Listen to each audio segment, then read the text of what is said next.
Benvenuti appassionati di storia. Oggi vi accompagneremo in un viaggio incredibile tra alcune città della Mitteleuropa, nel cuore di quello che fu il Sacro Romano Impero.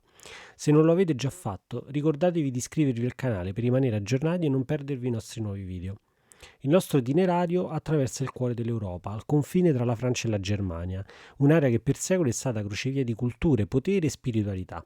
Qui esploreremo capolavori architettonici che testimoniano la grandezza di imperi passati e il fervore culturale che ha segnato epoche di trasformazione. Scopriremo edifici simbolici che non furono solo luoghi di culto, ma anche centri nevralgici della vita politica e sociale, testimoni di continuità, legittimità e cambiamenti profondi. Questo è Luoghi dal passato, il podcast di The History Tales dove vi portiamo alla scoperta di città iconiche e delle storie che le hanno rese immortali. Iniziamo il nostro viaggio da Aquisgrana, l'odierna Aachen. Deve il suo nome sicuramente alle salubri sorgenti termali, ancora oggi molto frequentate. Secondo la tradizione la città fu fondata durante l'impero di Adriano, ma il nome latino di Aquisvilla compare per la prima volta solo nel 765 d.C., quando il re Franco Pipino festeggiò qui il Natale assieme al figlio Carlo. Lo stesso Carlo decise di stabilirvi qui la propria residenza infernale e questo coincise con l'inizio della fortuna della città, che vide ben presto ospitare tutta la corte carolingia. Carlo, ovviamente sto parlando di Carlo Magno, decise di edificare qui la cappella del suo palazzo, la Cappella Palatina, che costituisce anche il nucleo principale della cattedrale cittadina, una delle più grandi a nord delle Alpi e che fu chiesa di incoronazione per numerosi regnanti. La Cappella Palatina rappresenta uno dei massimi esempi architettonici della cosiddetta rinascita carolingia. La cappella è un edificio a cupola a pianta centrale, a cui si accedeva attraverso un atrio monumentale. Le opulenti decorazioni marmoree richiamano ovviamente il sogno di Renovatio Imperi della dinastia carolingia. Le colonne, molte delle quali provenienti da Roma, Treviri e Ravenna, contribuiscono allo sfarzo e alla magnificenza del luogo. L'architetto, Oddone da Metze, operò sotto lo stretto controllo di Eginardo, il sovrintendente alle fabbriche dell'imperatore. La tribuna, che circonda interamente il perimetro della cappella, era il luogo dove sedeva proprio l'imperatore.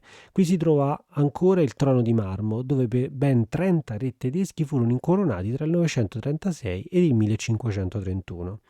Questa posizione non era poi casuale, l'imperatore seduto sul trono fronteggiava il mosaico del Cristo in trono sulla cupola, simboleggiando la sua legittimazione divina. Alla morte di Carlo Magno nell'anno 814 le spoglie vennero sepolte all'interno della cappella. Nel 1165 l'imperatore Federico Barbarossa aprì ancora la cripta e fece disporre le spoglie in un sarcofago romano scolpito nel marmo che si diceva essere quello in cui Augusto fosse stato sepolto. Le ossa vi riposarono fino al 1215, quando Federico II le fece trasferire in uno scrigno di oro e argento ancora oggi visibile nel museo della cattedrale. Nello stesso museo sono conservati manufatti di eccezionale pregio, quali il braccio reliquiario di Carlo Magno, il famoso busto e la croce di Lotario con cameo centrale di Augusto. Oltre alla Cappella Palatina e al museo, molto affascinanti sono i resti delle antiche mura. Si tratta di due porte medievali databili tra il XIII e il XIV secolo. Pontor, che si trova alla fine di Pontstrasse, e Marskirtor, situata alla fine di Franzstrasse, che è anche una delle più grandi porte dell'Europa occidentale, ancora in buono stato di conservazione. Proseguendo il nostro viaggio verso sud, sempre lungo l'odierno confine, giungiamo a Treviri, o meglio Augusta Treverorum, importante centro amministrativo e commerciale nell'impero romano e nel IV secolo una delle 4 capitali della Tetrarchia. Ancora oggi la sua eredità romana è testimoniata da monumenti straordinari come la Porta Nigra, il più grande portale romano a nord delle Alpi, ma anche le terme imperiali, l'anfiteatro e la maestosa Aula Palatina, la basilica costruita sotto Costantino. Con la caduta dell'impero romano d'Occidente, Treviri entrò a far parte del regno franco e divenne un potente centro ecclesiastico. L'arcivescovo di Treviri fu uno dei 7 elettori del Sacro Romano Impero, confermando il ruolo della città come fulcro religioso e politico. Il Duomo della città era uno dei più antichi complessi religiosi dell'Europa centrale. Nel 340 nacque infatti quello che è il nucleo del Duomo, un quadrilatero con 4 colonne monumentali provenienti dall'Odenwald. La grande forza dei vescovi tedeschi è una delle peculiarità delle città del centro Europa e dell'impero. Dimostra la profonda connessione tra potere imperiale e potere religioso, come sancito nel concilio di Worms che aveva messo fine a decenni di scontro tra papato e impero. Tradizionalmente i sovrani medievali, in particolare l'imperatore, avevano il potere di investire i vescovi con simboli religiosi e temporali, garantendosi così il controllo sulla Chiesa nei loro territori. Tuttavia, Papa Gregorio VII avviò una riforma per affermare l'indipendenza della Chiesa e del potere secolare, vietando l'investitura da parte dei laici. Questo portò a uno scontro con l'imperatore Enrico IV, culminato nella sua scomunica e nell'umiliazione di Canossa, dove l'imperatore dovette chiedere il perdono del Papa. La disputa proseguì tuttavia anche con i successori dell'imperatore e del Papa e si concluse, come già detto, solo con il concordato di Worms nel 1122. Nel 1512 Trevidio ispirò un importante Reichstag di dieta imperiale, ribadendo il suo status nel contesto imperiale. Oggi il suo patrimonio culturale è riconosciuto a livello mondiale, i suoi monumenti romani e medievali sono infatti patrimonio dell'UNESCO. Continuando il nostro viaggio a sud raggiungiamo l'Orsch, un sito di straordinaria importanza storica e architettonica. Qui sorgeva un potente monastero benedettino fondato nel 764, di cui oggi rimane la magnifica Toralle, unica nel suo genere e patrimonio mondiale dell'UNESCO dal 1991. La Toralle, chiamata anche Königshalle, Sala Reale, è un esempio emblematico dell'architettura carolingia e rappresenta una testimonianza preziosa delle tecniche costruttive e del gusto estetico del primo Medioevo. Costruita nel IX secolo da Ludovico il Cieco, è il più antico monumento della Franconia che ci sia pervenuto. Essa combina elementi degli archi trionfali di epoca romana con tipici elementi teutonici. La Toralle non era solo una porta d'accesso, ma anche un edificio di rappresentanza, forse utilizzato per funzioni giuridiche e ricevimenti. L'Orsch e il suo monastero rappresentano un esempio emblematico di come le fondazioni monastiche rivestissero un ruolo fondamentale nell'amministrazione del territorio imperiale. Spesso le fondazioni di questi monasteri erano dovute proprio agli imprenditori o ai conti. In questo caso è proprio il conte dei Franchi Cancor e la madre Wiliswinda che fondarono appunto l'Orsch. I fondatori avevano il diritto di nominare il personale ecclesiastico, solitamente costituito da persone di fiducia. La rete dei monasteri che si venne a creare divenne quindi ben presto una rete di controllo del territorio. L'abbazia di Lorsch attraversò una lunga decadenza a partire dal XIII secolo. Dopo la deposizione dell'ultimo abate benedettino nel 1226, perse la sua indipendenza entrando nei possedimenti dell'arcivescovo di Magonza.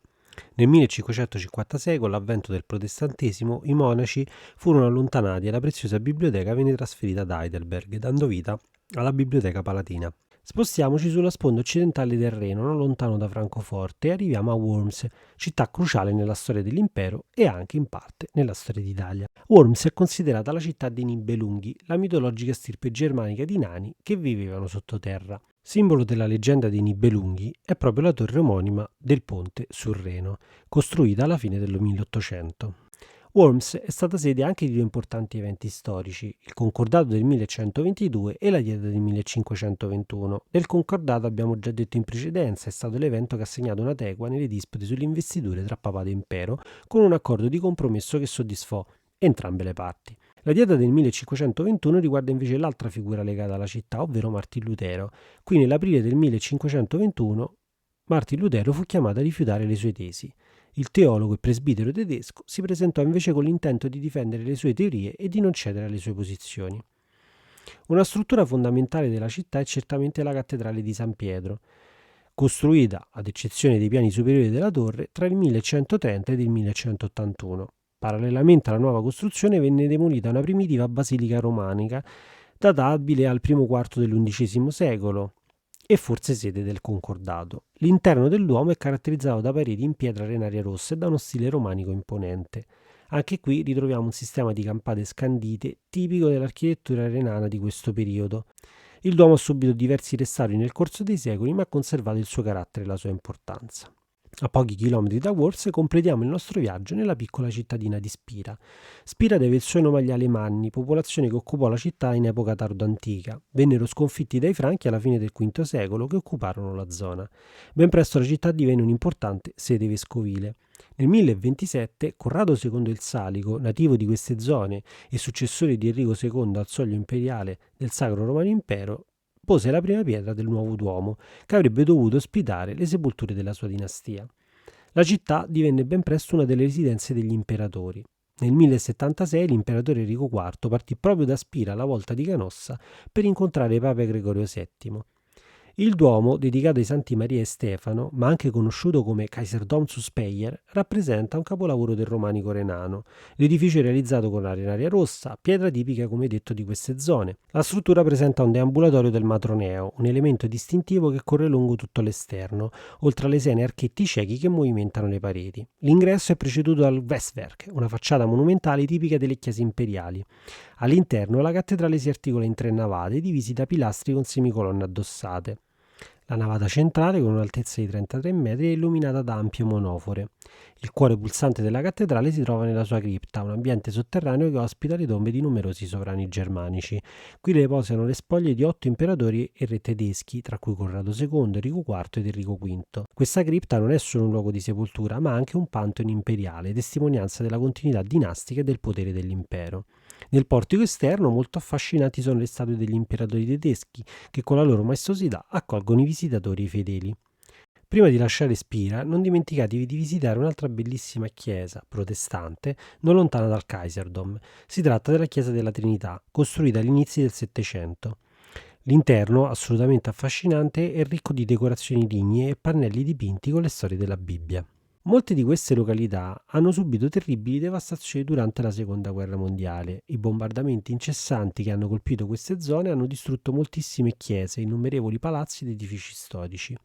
C'è da dire in realtà che proprio la posizione di confine, in un'area quindi fortemente contesa, ha portato alla distruzione del patrimonio storico anche in epoche precedenti, specialmente durante i grandi conflitti del Settecento, durante le guerre di religione e soprattutto in epoca napoleonica. Spira, Worms, Lorsch, Treviri e Aquisgrana, città e monasteri che hanno definito il destino del Sacro Romano Impero. Ogni pietra racconta una storia, ogni edificio è un testimone del passato. E voi, quali di questi luoghi vi affascina di più? Scrivetelo nei commenti. E con questo si conclude l'episodio di oggi di Luoghi dal Passato, il podcast di The History Tales. Torniamo al nostro presente e se ci seguite su Spotify lasciateci 5 stelle, il vostro supporto fa la differenza. E se ci ascoltate su YouTube ricordate di iscrivervi al canale e attivare la campanella per non perdervi i prossimi episodi. Alla prossima!